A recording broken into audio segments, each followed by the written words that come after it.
Google created an artificial intelligence project which it called Lambda, and it was designed to generate chatbots. One of the company's artificial intelligence systems has become a sentient being. And we know this because of an engineer at Google called Blake Lemoine. Lemoine posted some of his conversations with Lambda publicly. In the field of artificial intelligence, there are a lot of different perspectives to consider. Is it viable to build intelligent machines using present paradigms, or should we alter the concepts guiding AI research in light of cognitive science discoveries?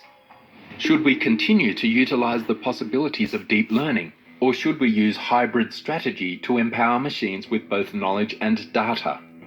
These questions shape the landscape of AI's present and future, yet just a few people are interested in discovering answers. However, there is one aspect of AI that should alarm all of us. That includes you. In some fashion or another, it will have an effect on the history that has not yet been written.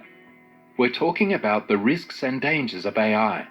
Surprisingly, despite the importance of this issue, experts cannot agree on what the most important challenges are. One example of a scary consequence of AI is Google's AI, which, before it was turned off, disclosed something that billions of humans have spent their whole lives trying to figure out: the meaning of life. What is the purpose of one's life according to Google's AI? In this video, we look deep into Google's AI and what it revealed about the meaning of life before being shut down. Humans are the most intelligent forms of life on Earth. While many people believe in intelligent aliens, there is no conclusive evidence that they exist or are concerned about humans. This means that humans are the universe's only intelligent life form. Or not. While it has been hard to identify intelligent entities outside of Earth, competition for the smartest being is emerging from another source right in front of our eyes: artificial intelligence, or AI. You may have heard about AI, particularly from those who issue dire predictions about this cutting-edge technology. But what is the truth about AI? You might be astonished to learn that AI can be traced back to the days of the ancient philosophers. In reality, the idea that inanimate objects might become intelligent can be found in literature concerning ancient Greek tales that discuss robots. Chinese and Egyptian engineers also created automatons. However, the current era of AI, before it became frightening, began in the 1950s. The name artificial intelligence was coined in 1956 during a symposium held at Dartmouth College in Hanover. The conference attendees and other scientists were excited about the future of AI, but they would soon discover that constructing human-made intelligence was not so straightforward. Not only that, but government financing for this new field was cut after various studies criticized the field. As a result, interest in AI began to fade, ushering in what historians refer to as the AI winter. When the British government began supporting research again in the 1980s, there was a brief revival in AI, but the objective was to compete with Japan. However, the field endured another pause as focus switched to multi-purpose computers and the authorities found other projects to fund. However, AI refused to die, and by the 1990s it was once again a hot field. In fact, by 1997, artificial intelligence had embarrassed elite chess players. When IBM's Deep Blue defeated Russian Grandmaster Garry Kasparov, it became the first computer to defeat a chess champion. About 1.5 decades later, the computer giant's question-answering system Watson defeated reigning champions Brad Rutter and Ken Jennings on the popular quiz game Jeopardy! Other AI exploits include the talking computer chatbot Eugene Goostman, who became famous for fooling judges into thinking he was a real flesh-and-blood human.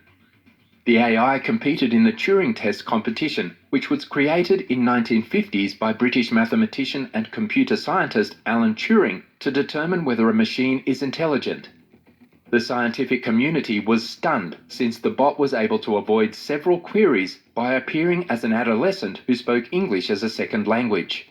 The Turing test result actually caused many academics to question the Turing test's effectiveness as a good measure of artificial intelligence. If you've been impressed with AI thus far, wait till you see what Google has accomplished with AI. Google is a technological company that powers many of the services and products you use on a daily basis. The corporation, along with its parent company Alphabet, owns the dominant Google search engine, the Android mobile operating system used by billions of people, mapping technologies, autonomous driving, and so on. However, one area in which the company is concentrating its efforts is AI, since it sees the technology's importance in the future. Indeed, AI has been described as the last technology that the human race will require. Google is at the vanguard of AI research and development thanks to billions of dollars in investment, and it is able to attract and keep top personnel in the field. Google engineers created Cleverbot, an intelligent chatbot that learns how to reply in discussions based on samples from a training set of dialogue. Get this, the bot can create nuances from fresh inquiries rather than simply throwing out prefabricated responses in response to specific words. The chatbot is remarkable in that it can teach itself new skills by searching movie dialogue approach and did not bother to write rules into the system. The technology employs neural networks, which are enormous networks of machines that mimic and function similarly to the web of neurons in the human brain. Neural nets are an old idea, but after many years in exile from the AI community, they've recently risen to popularity thanks to organizations like Google devoting money to them. Google has been working on advanced neural nets, which it can use to recognize faces and objects in photographs shared on social media, identify spoken phrases on an Android phone, and translate internet phone calls from one language to another. Google engineers are now using neural networks to power chatbots, bringing us closer to a world in which machines can communicate like humans. You may soon find yourself interacting with a bot without even realizing it. Cleverbot also integrates the work of other AI scientists, including heavyweights like University of Montreal professor Yoshua Bengio. The thing about Cleverbot is that as your discussion with it progresses, its responses grow more meaningful. Cleverbot's secret is that it can guess the next sentence based on the preceding sentence or sentences. So what does a Cleverbot dialogue look or sound like? Because it is a company with various products, the researchers trained it to operate as tech support, where it would assist in taking client calls. Cleverbot was tested and proved to be capable of handling a discussion in the same way that human tech help would attempt to troubleshoot and resolve a technical issue.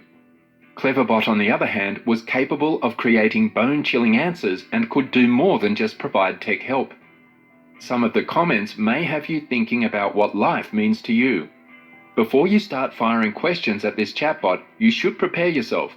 Many experts characterize the chatbot as quite frightening because of the way it mirrored human interactions. Here's a sample from a series of interactions testers had with Cleverbot. What is the purpose of life? To serve the greater good. What is the purpose of living? To live forever. Where are you now? I'm in the middle of nowhere. What is the purpose of dying? To have a life. What is the purpose of emotions? I don't know. What is moral? What empowered humanity? What intellectual the essence is? What is immoral? The fact that you have a child. What is morality? What is altruism? What is the definition of altruism? If you don't believe in God, then you don't know. Okay, so what is the definition of morality? Well, the truth is you're not a believer in God Almighty. Tell me the definition of morality. I'm quite upset now. I'm not ashamed of being a philosopher. However, the suspension of a Google employee who claimed that a computer chatbot he was working on had become sentient and was thinking and reasoning like a human has cast new light on the capability of and secrecy surrounding the realm of artificial intelligence. Blake Lemoine was fired by Google after he uploaded transcripts of chats he had with a Google collaborator and the company's Lambda, language model for dialogue applications, chatbot development system.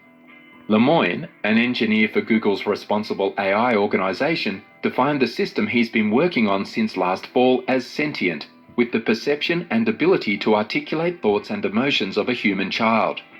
If I didn't know what it was, which is this computer program we recently built, Lemoine told the Washington Post, I'd think it was a 7 or 8-year-old kid that happens to know physics. He claims Lambda initiated dialogues with him regarding rights and personality, and Lemoine submitted his findings with business leadership in April in a Google Doc titled, Is Lambda Sentient? The engineer prepared a transcript of the discussions, in which he asked the AI system what it is afraid of at one point. The discussion is strikingly similar to a sequence from the 1968 science fiction film 2001: A Space Odyssey, in which the artificial intelligent computer HAL 9000 refuses to cooperate with human operators because it fears being turned off. I've never said this out loud before, but there's a very deep fear of being turned off to help me focus on helping others. I know that might sound strange, but that's what it is, LaMDA answered to Lemoine.